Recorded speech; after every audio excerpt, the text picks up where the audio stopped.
lifted high, be lifted high,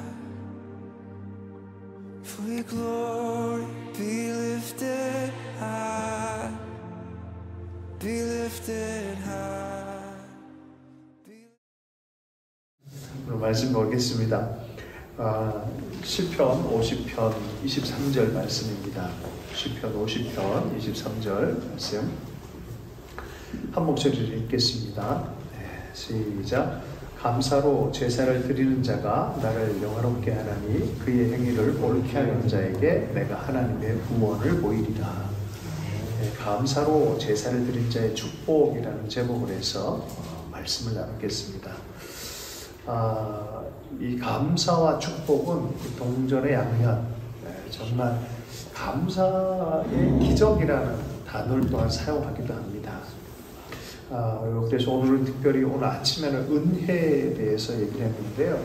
그 은혜를 아는 사람들은 감사할 수밖에 없어요. 그 감사의 찬송을 드릴 수밖에 없는데 오늘 이 아침부터 시작해서 이 오후 시간에 또 은혜와 그 감사로 정말 축복의 하나님이 주시길 원하는 은혜 안으로 우리가 깊이 들어가는 시간 되면 좋겠다라는 바람이 있습니다. 진실한 감사는 하나님께 범사의 모든 것을 두고 감사하는 그런 생활입니다. 그에 따른 하나님께서 주시는 통로 삼으신 축복을 우리가 꼭 하나님 경험하길 원하세요. 그래서 이 감사에 대해서 좀 생각할 때 우리는 어떻게 하면 좋을까요? 하나님 정말 복을 받으면 어떻게 할까요? 라고 물어보면 오늘 구절 자체가 우리에게 말해주고 있습니다. 우리는 항상 하나님의 은혜에 기억하고 감사해야 됩니다. 감사로 제사를 드린 자가 하나님을 영화롭게 한다라고 말합니다. 그리고 하나님의 구원을 하나님이 보이시기 시작한다는 것입니다. 그래서 하나님께는 감사하는 영혼에 더 많은 축복을 드러내시길 기뻐하신다.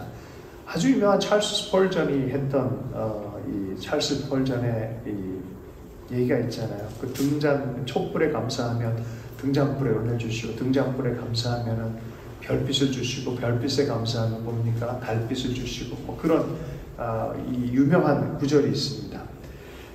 그래서 하나님께 감사하는 영혼에 더 많은 축복을 하나님 주시길 기뻐하신다는 것을 꼭 기억할 필요가 있습니다. 세상에는 감사, 은혜 이런 단어가 없어요. 여러분 그거 아세요? 북한에서 생활했던 사람들은 공산사회이기 때문에 당연한 것으로 받아들이지 은혜다, 감사라는 단어가 그렇게 많이 사용되지가 않는다 그래요. 정말 죄인인 우리에게 하나님이 거저 베푸신 구원의 은혜, 그 은혜를 받은 사람들, 정말 하나님께서 은혜를 베풀어 주신 것을 은혜로 바르게 알 수 있는 것 자체가 우리에게 큰 은혜인 줄로 믿습니다. 요새 시대를 보면은 은혜를 은혜 되지 못하게 하고 은혜를 가리우는 게 너무 많습니다. 은혜를 입으면은 은혜인 줄을 생각을 해야 되는데 그리스도의 십자가 은혜가 강물처럼 흘러오지만 너무 많이 왜곡해놨어요. 복음을 왜곡을 많이 해놨어요. 그리고 사람들 안에 복음에 대한 의식 자체를 트위스트를 많이 해놔요. 그래서 복음 그리스도 안에서도 하나님을 섬기는데도 자꾸 이 바겐세일이라고 그러잖아요. 그래서 내가 이걸 줄 테니까 얼마큼 줄래요 하나님? 뭐 이런 식의 개념들이 많이 있는 거죠. 사실 이런 곳에는 은혜, 감사 이런 단어가 잘 안 나와요.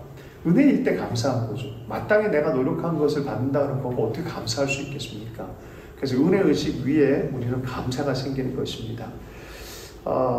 이 하나님께서 여러 가지 형태로 우리에게 은혜를 많이 베푸시는데 그것을 볼 수 있는 눈이 있는 사람들은 감사의 입술로 주님께 감사를 할 수 있는 그런 사람인 줄로 믿습니다. 그럴 때 하나님의 구원이 무엇인지 더 깊고 넓게 우리에게 주님께서 보이신다는 거예요.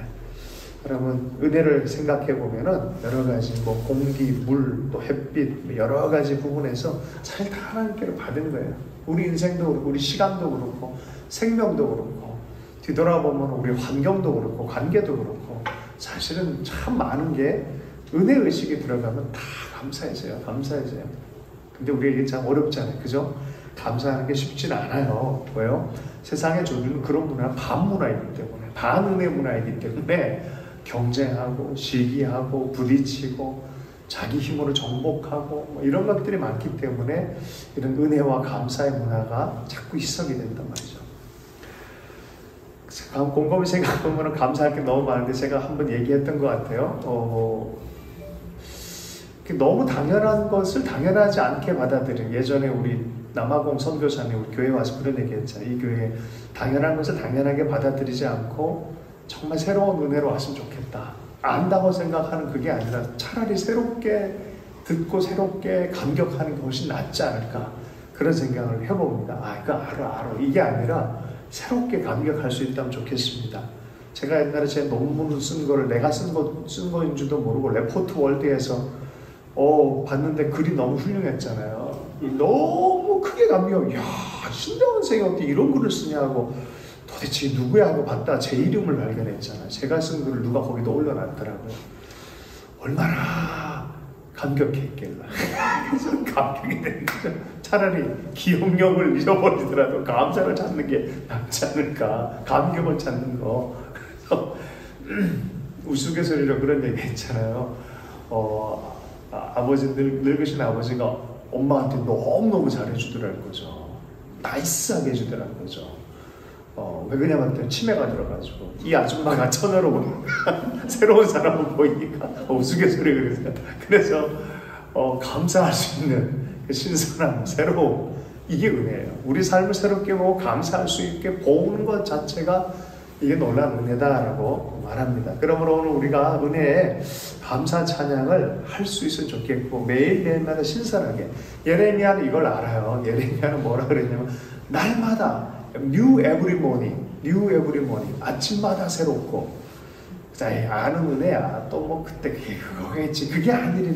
그래서 늘 새롭게 은혜에 감사할 수 있는 은혜. 예. 그런 감사의 생활을 여러분 할 수 있길 축복합니다. 시험과 환난을 통과해서도 하나님께서 베푸신 은혜와 축복을 기억하고 감사드릴 수 있기를 원합니다.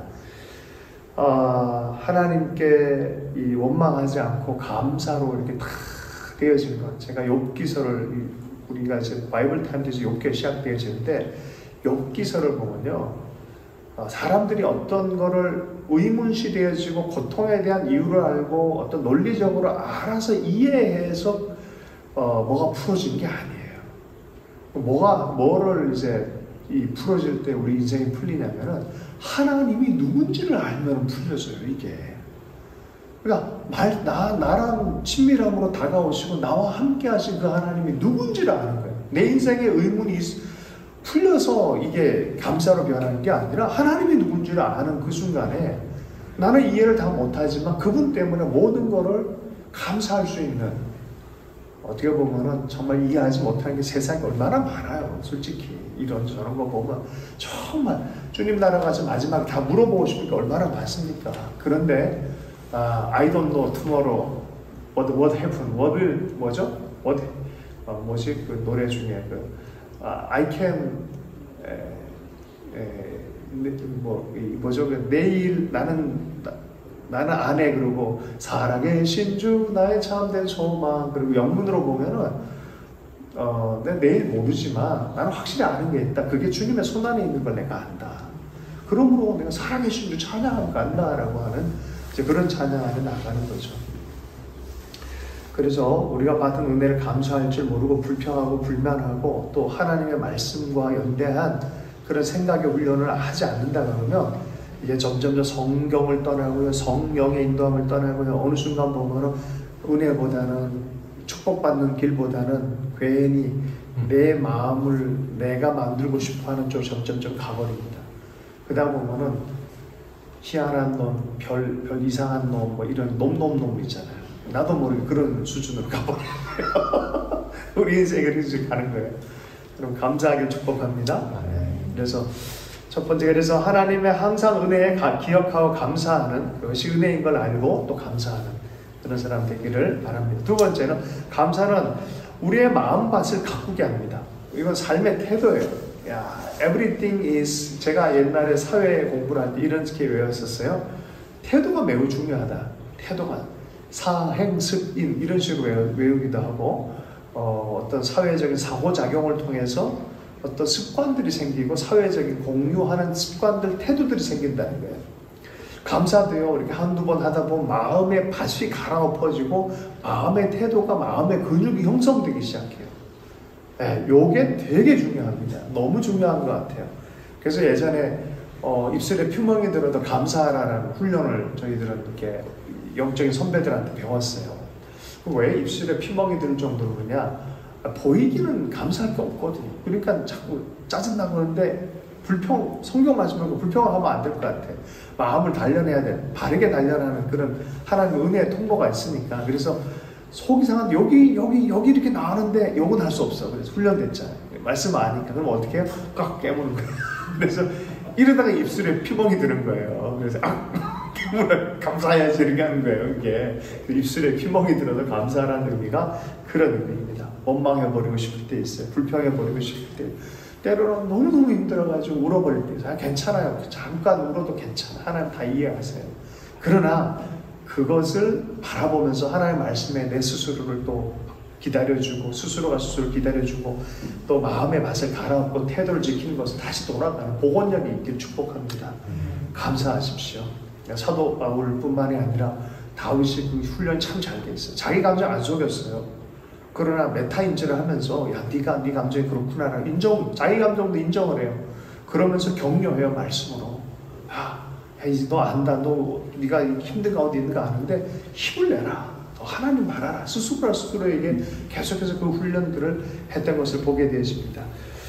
광야에 서서 먹을 것이 없을 때 우리는 불평이 나와요. 어쩔 수 없이 불평이 나오고 이제 죽었나 보다 하는 거죠. 그런데 하나님 입장에서 보면은 냉장고 문을 열었더니 꼬마애가 냉장고 문을 열었더니 아무것도 없으니까 바닥 치면서 아이고 우리 집 망했구나 하는 느낌으로 하나님 바라볼 수 있다는 거예요. 네가 네 집에 너를 먹여 살리는 게 아니라 내가 너를 먹여 살린다라고 하나님 말씀하는 거죠. 하나님이 주님이 불러주신 사람들은 반드시 이 믿음의 태도의 훈련이 있어야 됩니다. 빌립을 시험코자 함이라고 예수님 말했잖아요. 오병이의 사건에서 보면은 안드레가 어떻게 했다고요? 이것 갖고 안 되래? 이러면서 안 될까요? 어떻게? 이렇게 외우기 쉽게 하려고 그래서 이거 갖고 어떻게 안 될까요? 그래서 겨우 애가 먹던 500개를 갖고 5,000명을 먹이기로 작정한 거예요. 하나님 앞에 있으면 하나님께서 복을 주시고 은혜를 주시고 불러주신 하나님이 책임지신다는 이런 삶의 태도 훈련을 하는 과정들이죠. 제자들은 이 과정이 반드시 있어요. 정말 좋은 것 같은데 근데 그거 한번 딱 넘어가면 진짜 하나님 하시네라는 의식이 생기기 시작합니다. 그 증인들 대략으로 많잖아요. 조지 밀러도 그렇고 많은 하나님의 사람이 얼마나 많습니까?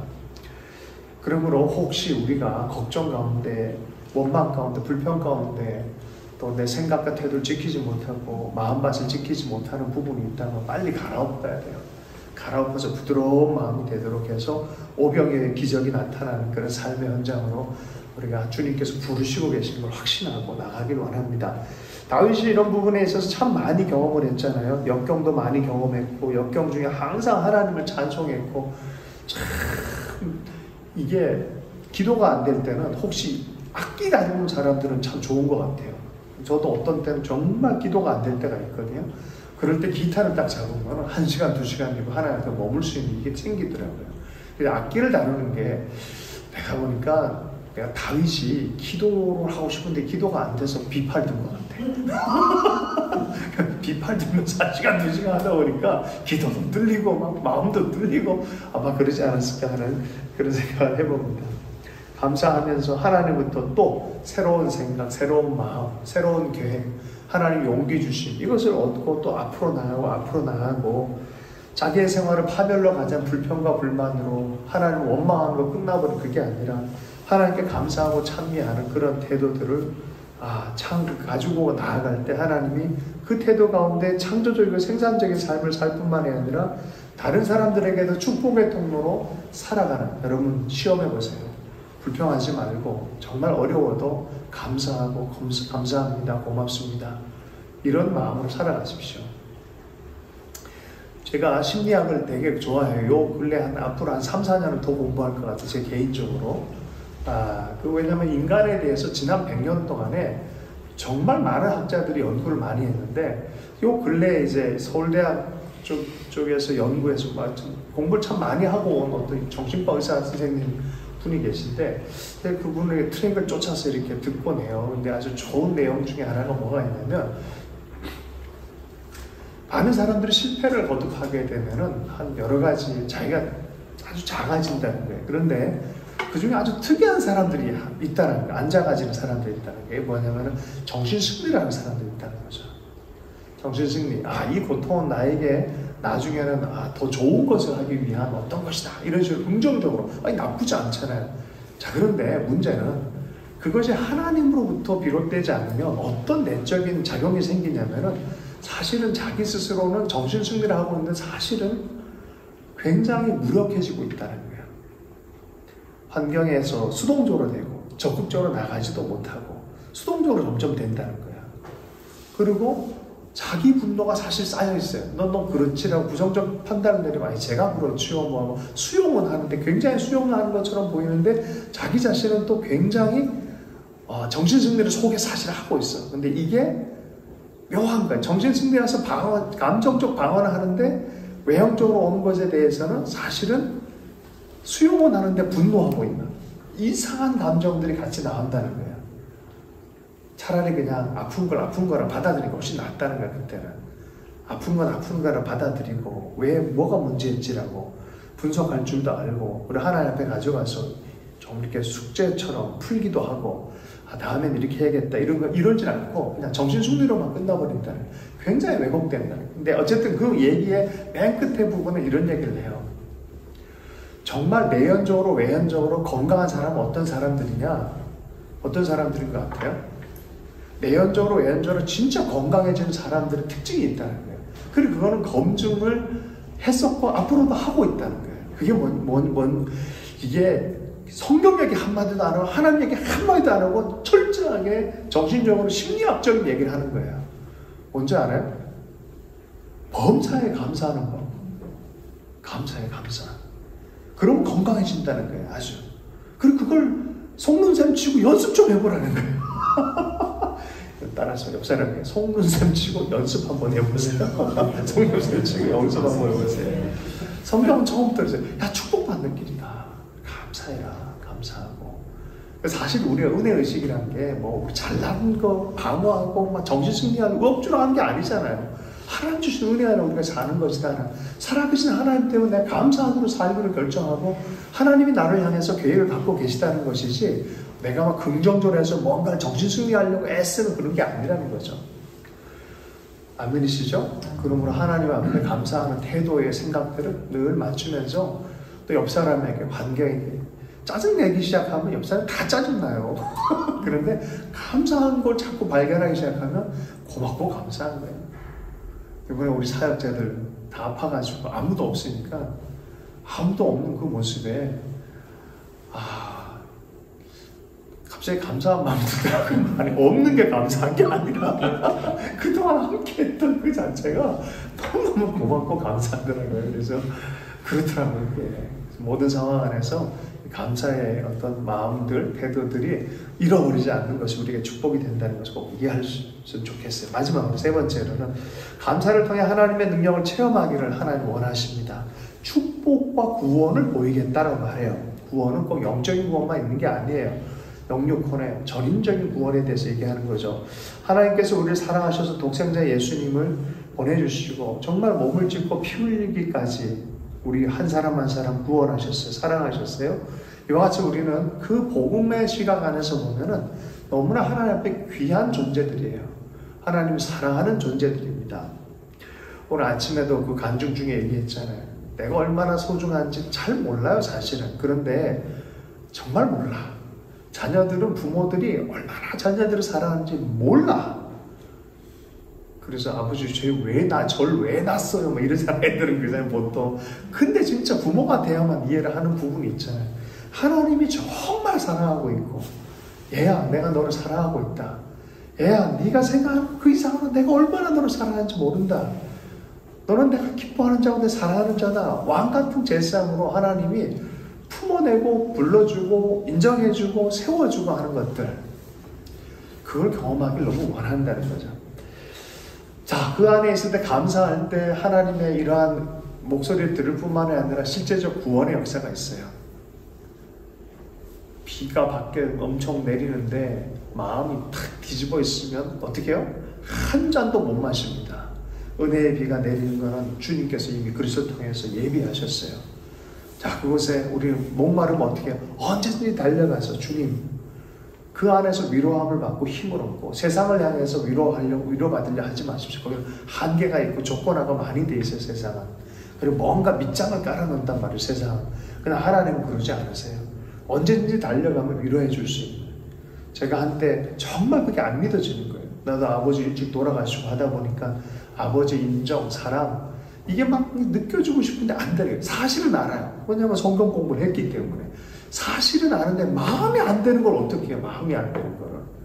정말 하나님 나 사랑하는 거 맞습니까? 라고 했을 때 이야, 그때부터 저를 데리고 상상여행을 시켜주셨어요. 성경 말씀과 더불어서. 우주 전체를 쫙 보여요. 요새 제가 우주론 공부를 많이 하고 있거든요. 재밌어요. 아까 전 오전에도 잠깐 얘기했듯이 인간 중심적 우주 창조라는 거예요. 우주가 이런 방식으로 창조되고 이런 방식으로 팽창하고 이런 방식으로 조금이라도 이렇게 완벽하게 세밀하게 정확하게 조율되어진 어떤 형태로 원리 안에서 쫙 진행이 된다는 거예요. 이래야만 인간이 존재한다는 거예요. 이래야만. 어쨌든 이런 방식으로 하나님이 저에게 야, 내가 이런 하나님인데 너일까 뭐냐라고 반전에 나는 요만큼 하찮고 아무도 신경도 안 쓰는 존재인데요 라고 말했는데 하나님이 야, 그래 네가 얼마나 하찮은지 보여주겠다 이게 아니라 잠깐만 스톱. 네가 얼마나 작다고 그랬지? 그래, 서울에서 너와 많은 사람과 비교 몇 천만의 일이죠. 그러면 북한까지 합쳐서 뭐 이런 식으로 하면서 계속 나를 데려갔어요. 잘난 걸로 해봐도 안 될 것 같아. 그러니까 불쌍한 걸로 딱 해봐도 영민의 사랑을 못 받을 것 같아. 더 불쌍한 애 너무 많아. 아프리카까지 합쳐주면.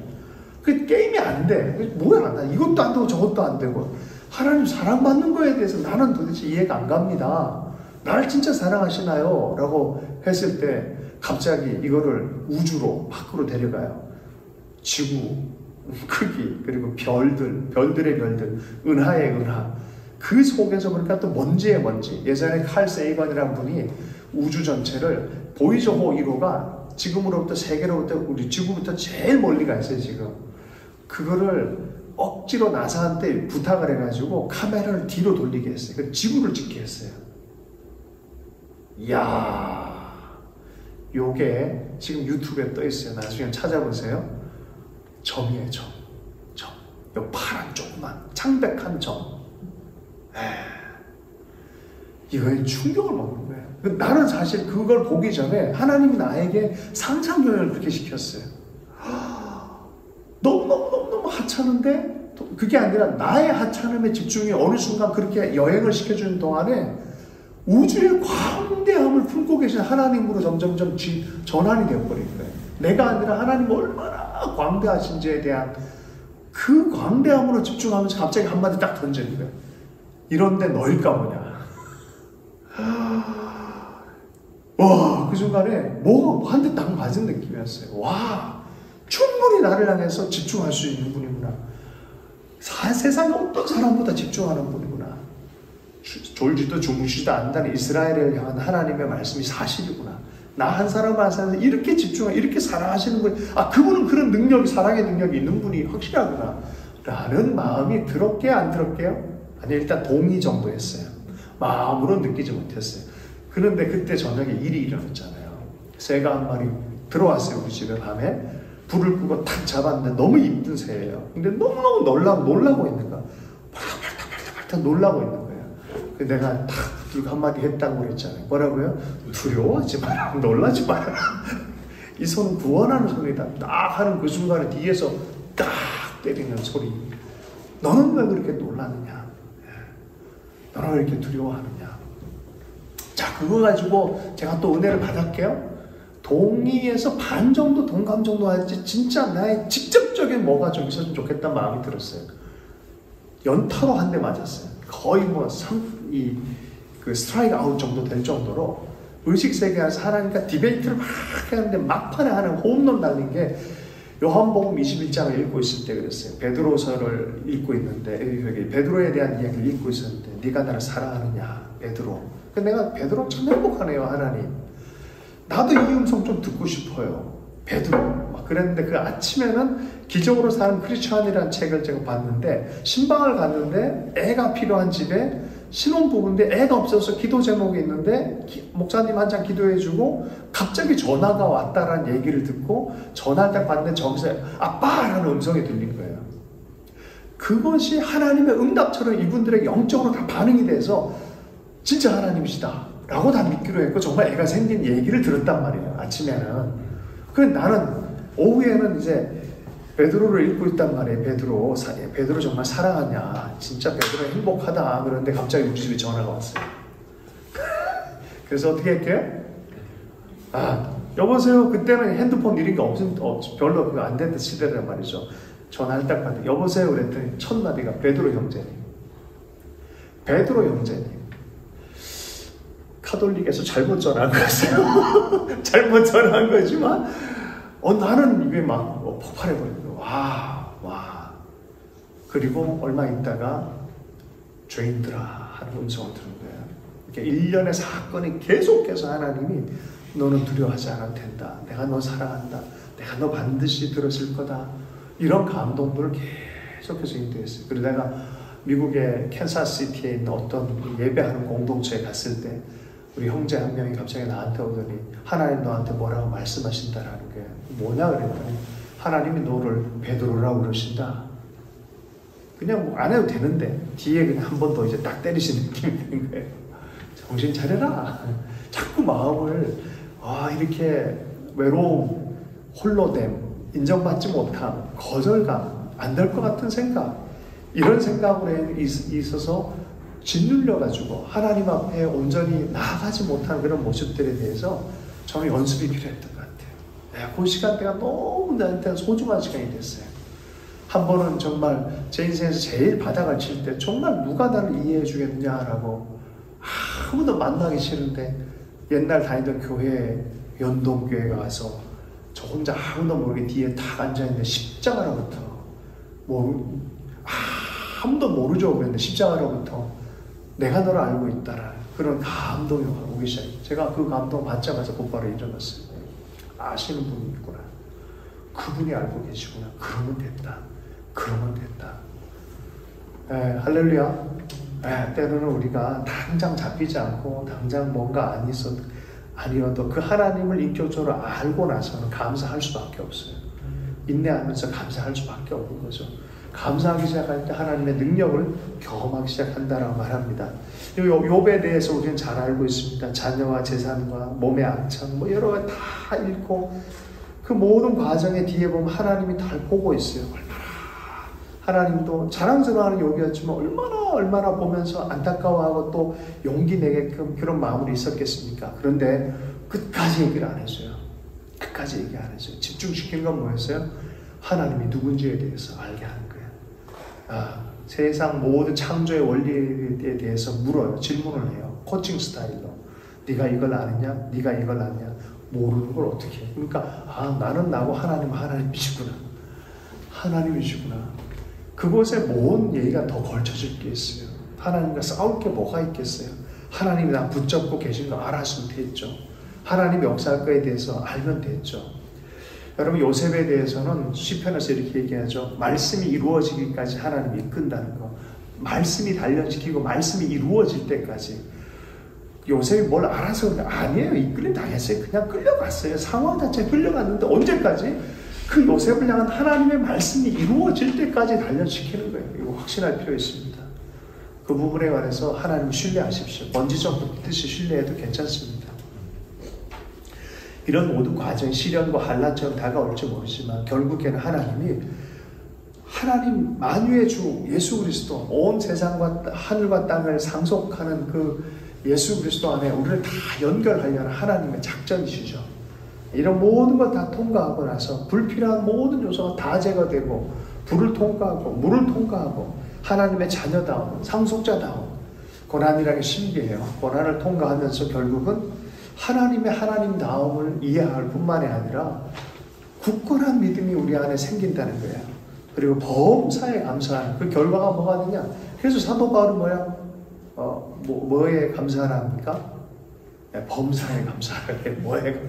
그래서 쉬지 말고 기도하라 그러고 범사에 감사. 이거는 하나님이 그리스도 안에서 너희를 향한 뜻이다라고 분명히 말씀하고 있다는 거죠. 말씀을 좀 마무리하면서 시련, 환난, 불평, 원망 이런 모든 과정에서 연단의 졸업장을 받게 축복합니다. 이거를 성품으로 전환해서 설교한 분을 봤어요. 온유하면 시험은 끝난다라는 표현을 써요. 유기성 목사님 분은 성품에 연결해서 하는데 저는 이 감사가 맞는 것 같아요. 둘 다 맞는 얘기인데 감사할 줄 아는 모든 상황 안에 감사하면 연단의 졸업장처럼 받는다는 거예요. 그 다음에 욥을 또 시험했더라 이런 말은 없죠. 근데 어떻게 하나님의 회복의 역사, 축복의 역사, 2배의 역사 하나님 역사하시는 거죠. 구원의 손길 붙들고 시험으로부터 벗어나게 될 그 순간에 얼마나 실질적인 감사가 나올 수 있겠습니까?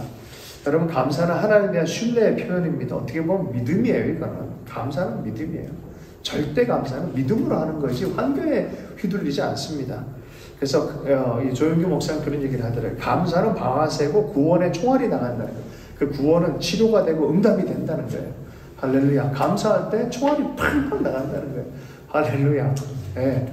하나님을 모르는 사람이 하나님께 감사할 수 있고 감사로 제사를 드릴 때 하나님께서 돌봐주시고 입혀주시고 역사하시고 길러주시고 회복시키고 축복하시는 역사들을 우리가 보기를 하나님이 원하신다는 거예요.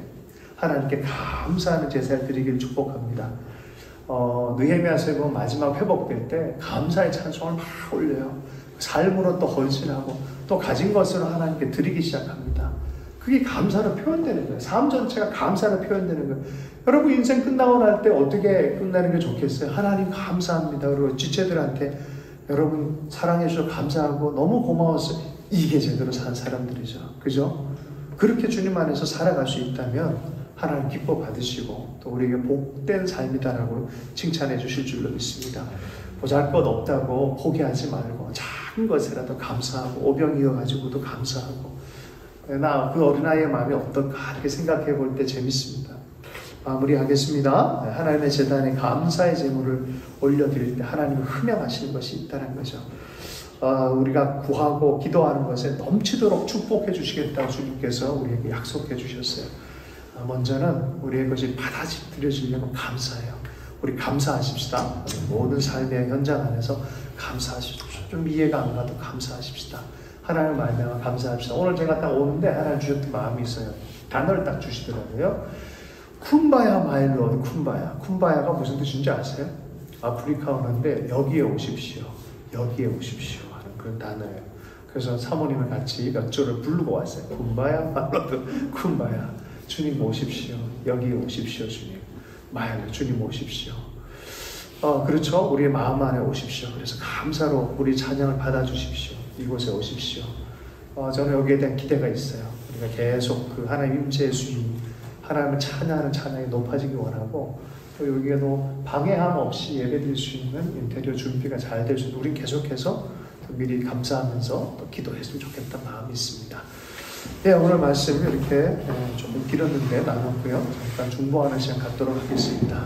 감사하는 시간 가지십시다. 하나님 감사합니다 하고 또 우리 포인센터를 향해서도 감사의 기도를 드리고 또 이 지역을 위해서도 감사의 기도를 함께 드리십시다. 몇 가지 중보기도 함께 하십시다. 오늘은 우르르 기도하고 맨 마지막만 우리 팝콘 형태의 기도를 하고 마무리하겠습니다. 함께 기도하십시다.